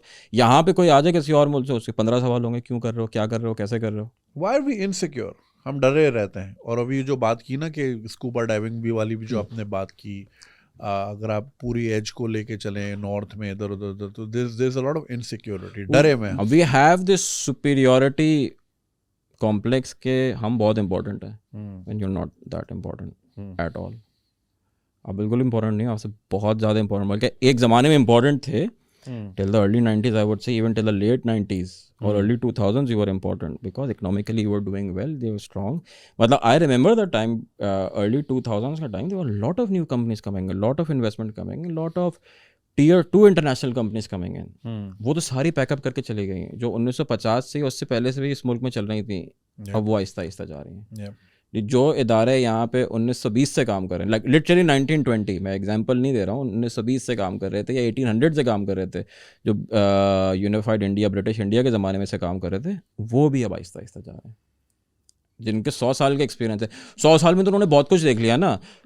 पार्टीशन भी देख लिया, वॉर्स भी देख ली, वॉलेटिलिटी भी देख ली, तो उनको पता होता है कि यार एक हमें पता है कि यहाँ पे क्या करना है. वो इदारे तक जो है वो छोड़ के जा रहे हैं. तो fundamentally doing something wrong when no one wants to work with you. एक होता है ना कि आप कहते हैं कि आप कहते हो कि यार ये बंदा भी ख़राब है, ये बंदा भी ख़राब है, ये बंदा भी ख़राब है. ठीक है. जब आप सबको कहते हैं ख़राब है, तो उनमें ख़राबी नहीं थी, ख़राबी आप में. शायद आप में कुछ, शायद आप में को मतलब है कि अगर आपसे सबकी दुश्मनी और सब आपके खिलाफ साजिशें कर रहे हैं, तो दिस मींस अब प्रॉब्लम आपके साथ है, दूसरों के साथ नहीं. ये वही हिसाब है. Any last words you want to mention? Any last word I want to mention? My biggest concern, if you ask me, is the existential issue of stunting and clean drinking water. Stunting को resolve. Nutrition सबसे पहले आप बोलते हैं ना, hierarchy होती है needs की. Nutrition, food comes first. We need to give our people enough food, we need to grow enough food. We only move to stage of industrialization अगर हम अपना खाना खुद बना पाएंगे और अपने आप को खुद खाना खिला पाएंगे. We need clean water. ये दो बहुत बेसिक चीज़ें हैं which were solved thousands of years ago in this area. हज़ारों साल पहले ये चीज़ सॉल्व हो चुकी थी. खुशहाल एरिया था. मतलब यहाँ पे मिसालें दी जाती हैं कि जी ये वर्किंग ड्रेनेज सिस्टम था यहाँ पे. ठीक है. ये हज़ारों साल पहले सॉल्व हो चुकी थी. इसमें कोई रॉकेट साइंस नहीं है. ये बेस लेवल की चीज़ सॉल्व कर लेंगे ना, ऑटोमेटिकली चीज़ें बेहतर होना शुरू हो जाएंगी. और policies need to be pro people, ठीक है, and with the will of people. ठीक है, लोग क्या चाहते हैं, ठीक है, लोग क्या चाहते हैं, सब यही चाहते हैं ना कि यार मुझे अच्छा खाने को मिल जाए, मुझे अच्छा रहने को मिल जाए, मेरे बच्चे को अच्छी एजुकेशन मिल जाए, मेरी हेल्थ केयर बेस सही हो जाए, बाकी सब सुकून से चलता रहे. यही है ना, एक बेस लेवल आपकी इंफ्रास्ट्रक्चर नीड्स मीट हो जाए, 90% of your problems are solved. बस यही है. और एक और चीज़ मैं बोलूँगा, एक I think I should have mentioned this earlier, वो ये another thing that people want is good decent clean transportation. जो हम इंपोर्ट करते हैं तकरीबन 20 से 22-25 अरब डॉलर का ऑयल, वो ऑयल क्यों इंपोर्ट करते हैं? ऑयल इसलिए इंपोर्ट करते हैं क्योंकि हम गाड़ियों में और बाइक्स में इस्तेमाल करते हैं. 40 to 45% of oil that is imported is used in motor bikes. आप सिर्फ अगर पब्लिक ट्रांसपोर्टेशन इंफ्रास्ट्रक्चर बेहतर कर दें तो ये जो इम्पोर्ट डिपेंडेंस है ये कम हो जाएगी. क्योंकि मैंने जैसे बोला, जिस तरह पॉपुलेशन बढ़ेगी इस तरह इम्पोर्ट बढ़ती रहेगी. पब्लिक ट्रांसपोर्टेशन आप लगाएंगे, ये प्रॉब्लम सॉल्व हो जाएगी. और पब्लिक ट्रांसपोर्ट लगाने के लिए हुकूमत ने खुद कुछ नहीं करना, हुकूमत ने सिर्फ लो रूट्स जो है वो ऑक्शन करने, प्राइवेट सेक्टर चलाएगा, हुकूमत ने सिर्फ उसको इफेक्टिवली रेगुलेट करना है. एक एग्जांपल दूंगा मैं, हमेशा मैं देता हूँ कि पिछले साल 2022 के शुरू में जो हमने सब्सिडीज़ दी थी ऑयल पे, तेल पे, there were 90 billion rupees a month, 90 अरब रुपए हर महीने के रफली. तकरीबन 6 महीने तक चली थी. 500-550 अरब का उसका बिल था. 500 अरब रुपये हमने धुएं में झोंक दी, जला दिए लिटरली.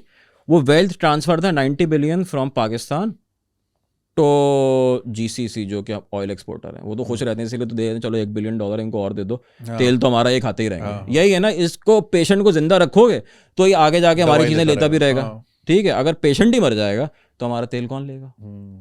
सही है ना. This is why people keep funding you. अपने वो दिल से नहीं करते कि आप हमारे ब्रदर हो, ये वो. ब्रदर बेकार की बात है, उनको बिजनेस चल रहा है. ठीक है, 500 अरब रुपए आपने चूल्हे में घोंप दिए. कराची ग्रीन लाइन जो है फेडरल गवर्नमेंट का प्रोजेक्ट है, बेताशा इनएफिशिएंसी होगी इसमें भी, इनएफिशिएंसी भी होगी, करप्शन भी होगी, सारा ड्रामा होगा. उसके बावजूद ये तकरीबन ऐसी कॉस्ट बनी थी 35 अरब रुपए. 500 अरब में कराची ग्रीन लाइन जैसे आप तकरीबन कोई 15 प्रोजेक्ट लगा सकते थे पूरे मुल्क में. और कराची ग्रीन में तो बहुत ज़्यादा एक्सटेंसिव प्रोजेक्ट है. आप पूरे मुल्क में एक बेहतरीन पब्लिक ट्रांसपोर्ट इंफ्रास्ट्रक्चर क्रिएट कर सकते थे विद इन 12 to 18 months. कोई आपने जो है बड़े ब्रिज बनाने की ज़रूरत नहीं है. You just need good buses, you just need road. It's basically a coordination game than anything else. Coordination और मैनेजमेंट का इशू है. स्टेट को खुद पैसा खर्च करना भी नहीं है. स्टेट ने करना है कि यार ये रूट है, सुरजानी से स्टार्ट होगा, टावर तक जाएगा, इतनी जो है डेली की जो है इस पर 20 बसें चलनी है, हर 10 मिनट एक बस आनी चाहिए. बिड डाल दो अपनी, कौन कितनी बसें लेकर आएगा, ये क्वालिटी स्टैंडर्ड्स हैं, ये ऑपरेशनल एक्सपेंडिचर हो गए, इतना आप टिकट चार्ज कर सकते हो. बिड डाल दो आप अपनी. प्राइवेट पार्टीज आएंगी, बिड डालेंगे. आपने सिर्फ इंश्योर करना है कि प्रोसेस ट्रांसपेरेंट हो.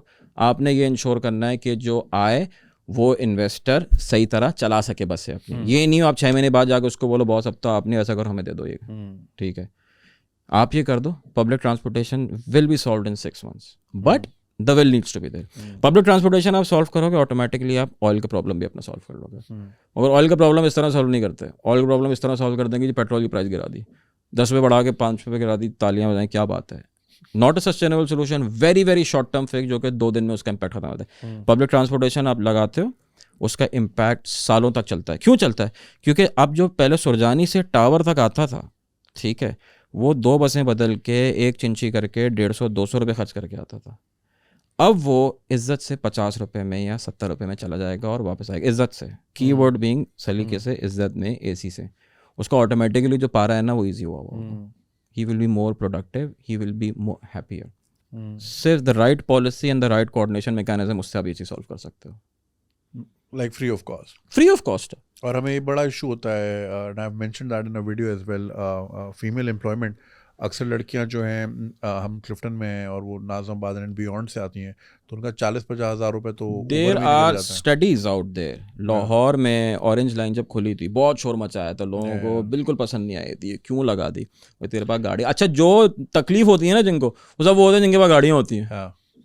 वो तकलीफ होती है, ये क्यों लगा दी, ओहो ग्रीन लाइन लगा दी, हमारा तो घर का जो है टाइम बढ़ गया, ट्रैफिक में फंसे रहते हैं. इंसान के बच्चे बन जाओ यार, क्या हो गया. ठीक है, वो सबसे ज़्यादा कंप्लेन वो लोग करते हैं जिनके पास गाड़ियाँ होती हैं।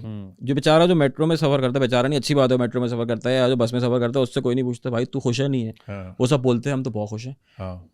एम्प्लॉयमेंट अपॉर्चुनिटीज़ इंक्रीज़ होती हैं, female participation in labour force इस चीज़ से इंक्रीज़ होता है। ठीक है, सो व्हाई नॉट।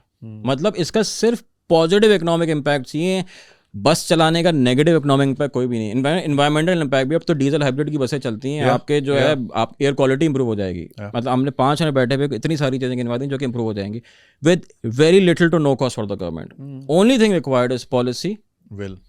बट उसमें ये होता है ना बॉस के, यार आपने तो कोई प्रोजेक्ट तो नहीं करा, आपने ये तो आपने अपनी नौकरी कर ली ना कि जी आपने बसें चला दी। प्रोजेक्ट थोड़ी, प्रोजेक्ट तो ये था आपने खुद किया और तख्ती कटे, कोई वो नाम लिखा होगा जुनैद अकरम ने इनॉग्रेट करा। अभी हमारे दोस्त ने तस्वीर लगाई थी, पिछले जो प्लानिंग मिनिस्टर थे उन्होंने प्लानिंग कमीशन के बाद एक स्क्रीन थी उसकी तख्ती लगी थी, इनॉग्रेट करा था। एक स्क्रीन थी, वो स्क्रीन भी नहीं चलती है।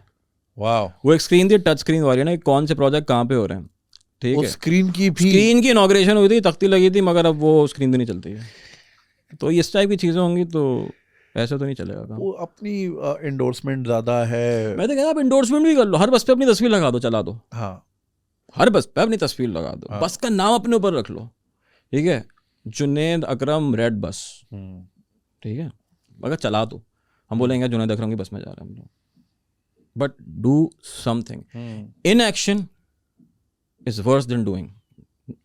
ठीक है, आप कुछ कर लो, कुछ गलत भी करोगे ना, आप उससे सीख के बेहतर कर सकते हो, मगर कुछ नहीं करोगे तो सीखोगे भी नहीं।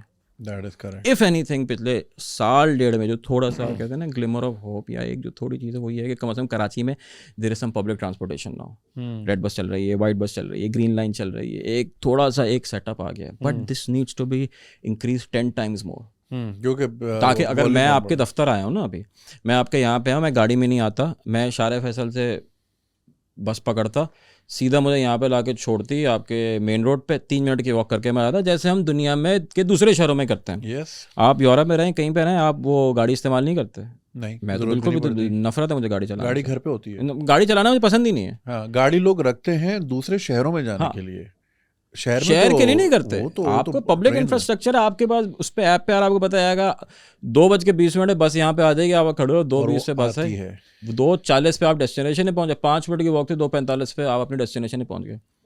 कोई क्यों नहीं यूज़ करेगा। अच्छा, एक और चीज़ जो मैंने फिर देखी ना एक्सपीरियंस की, वो ये कि सर्टनिटी कि 2:20 पे बस आएगी तो 21-22 पे आएगी, टाइम पे मैं पहुंच जाऊंगा, कहीं पे टायर नहीं जले हुए होंगे, मैं गारंटीड पहुंचूंगा।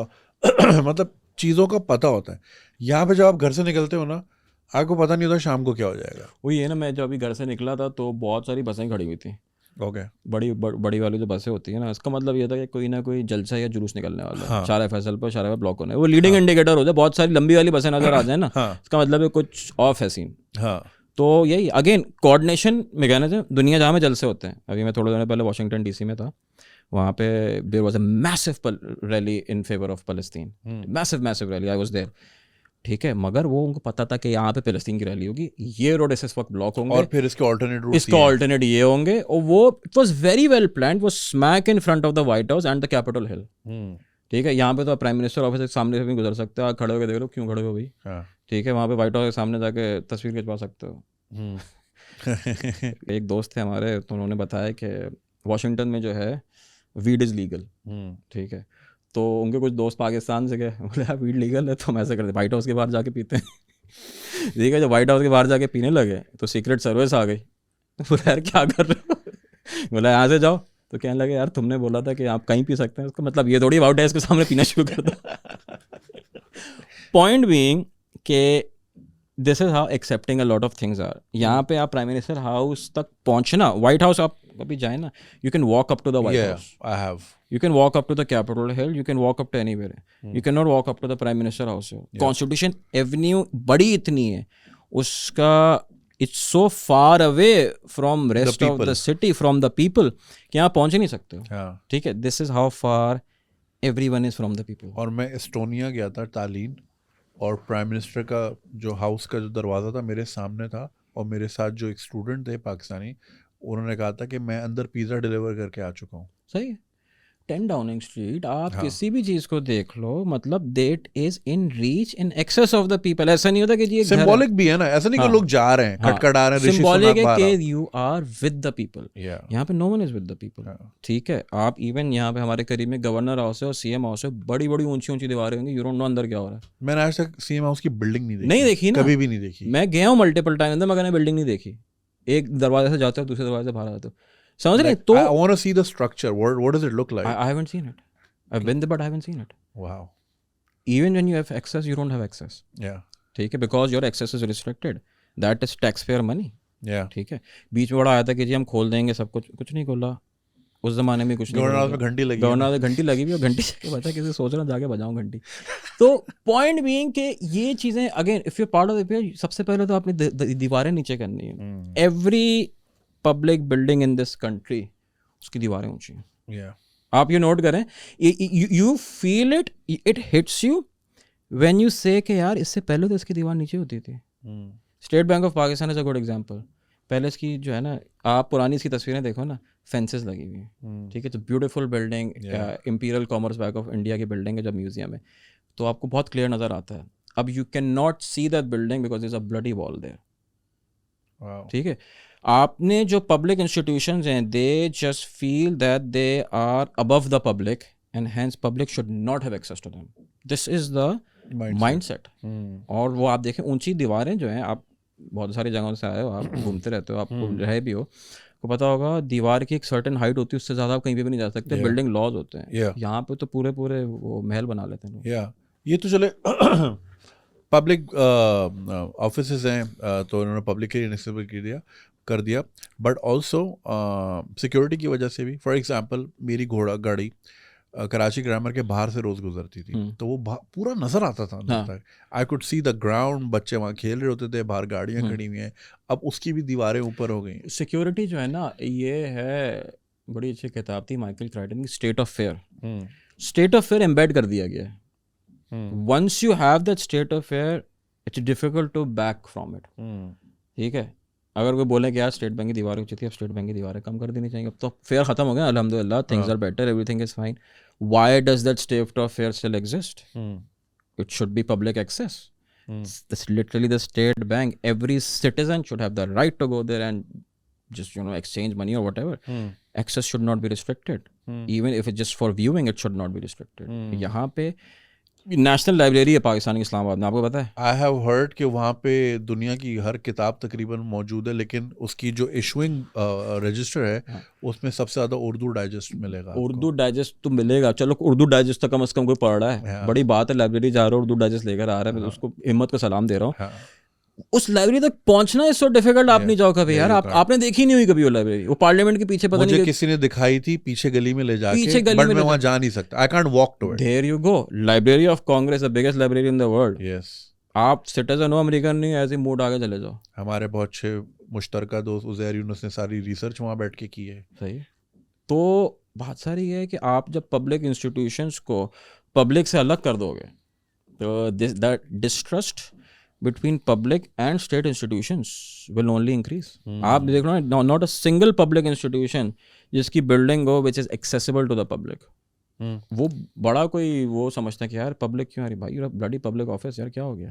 सिंध सेक्रेटेरिएट नहीं जा सकते आप नहीं जा सकते। वफाकी मोहतसिब सिंध सेक्रेटेरिएट जाओ तो बंदा पुलिस वाला खड़ा होता है, पहले उसको 20 रुपये दो, फिर अंदर एक और खड़ो को 20। वहाँ पे अंदर एंट्री के ना वो टिकट चार्जेस हैं।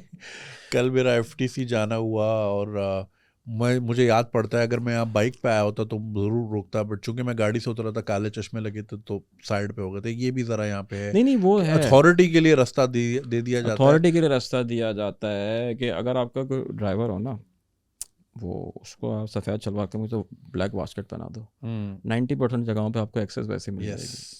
मगर कोई बेचारा ऐसी बाइक पे आ जाएगा, फैमिली के साथ आएगा, उसको कभी नहीं पूछेंगे, उस दलील भी देंगे तू क्यों आया यहाँ पे, ठीक है। वो बोलेंगे अच्छा, यहाँ पे होता है ना मसला ये है कि एवरी पर्सन, थोड़ी सी भी उसको पावर मिल जाए ना, थोड़ी सी पावर ये है कि वो गेट पे खड़ा हुआ है। हाँ, वो सबसे ज़्यादा पावरफुल आदमी है। वो शाह से ज़्यादा शाह है वो, तो तू क्यों आया भाई यहाँ पे, क्या काम है, किससे मिलना है, ऐसा ही है। पब्लिक इंस्टीट्यूशन है, no one can stop him. तो बात सारी है, अगेन ये सारी चीज़ें जो है ना, छोटी छोटी चीज़ें होती हैं, but then you think about it, बोले यार this is what weeds the distrust of public in public institutions, ठीक है. I can not think of any public building, अब मैं उस एंगल से सोच रहा हूँ कि जहाँ पे public is allowed free access. There not, even I can't think of anything. There not. अगर आपको कोई जहन में आ रही तो जरूर मेंशन कीजिएगा. आप वाइट हाउस जा सकते हैं, वाइट हाउस में पूरा टूर लेके आ सकते हैं. या यहाँ चले जाएं पीएम हाउस टूर लेने के लिए. वेटिकन पूरा घूम सकते हैं. वेटिकन पूरा घूम सकते हैं. लिटरली आप वेटिकन पूरा घूम सकते हैं. बहुत छोटे से जो प्राइवेट क्वार्टर्स हैं सिर्फ 4 रिस्ट्रिक्टेड हैं, you can go anywhere in the Vatican. But आप यहाँ पे आप कर लें टूर पीएम हाउस का. इवन पार्लियामेंट के लिए भी मैं आपको बताऊँ, पार्लियामेंट में जो ऊपर गैलरीज होती हैं, public has the right to go and sit, ठीक है, but you can not go and sit. ठीक है. आपने किसी को बोलने को, आपका हमारे एक एमएनए थे, हमारे दोस्त ने बोला यार मैं जा रहा हूँ, बच्चे आ रहे हैं पार्लियामेंट के एक सेशन देखने. बोला हाँ ठीक है, उसने लिख के दे दिया, वो हो गया. But it should be open for all. They should be internet पे रजिस्ट्री होनी चाहिए. यार रजिस्टर करा लो, ये सेशन है, इस दिन पे 50 स्लॉट अवेलेबल है, आप अपने बुक करा लो. QR कोड लेके आप चले जाएं. 50 कोड है, आप बुक करा लो. फ्री टिकट है उसका, 0 कॉस्ट पे टिकट है, आप बुक करा लो. You can not do that. Again this is why there is a Sindh assembly के इजलास, किसी भी असेंबली के इजलास में public should have a right to go and sit in that session unless it's like a very close door session, बहुत ही कोई टॉप सीक्रेट कोई चीज हो. वरना people should have the right, people not allowed to do that. Thank you so much, Amar. It was fascinating discussion. Having a discussion with you. हमने काफ़ी multiple topics पे बात की and I hope आप लोगों ने काफ़ी कुछ सीखा होगा, एंजॉय किया होगा. अमार को आप फॉलो कर सकते हैं ट्विटर पे, नीचे हैंडल दिया गया है. और साथ ही साथ आप मुझे इजाज़त दीजिए. आपसे मुलाकात होती है अगले एपिसोड में किसी और गेस्ट के साथ. तब तक के लिए खुदा हाफिज़.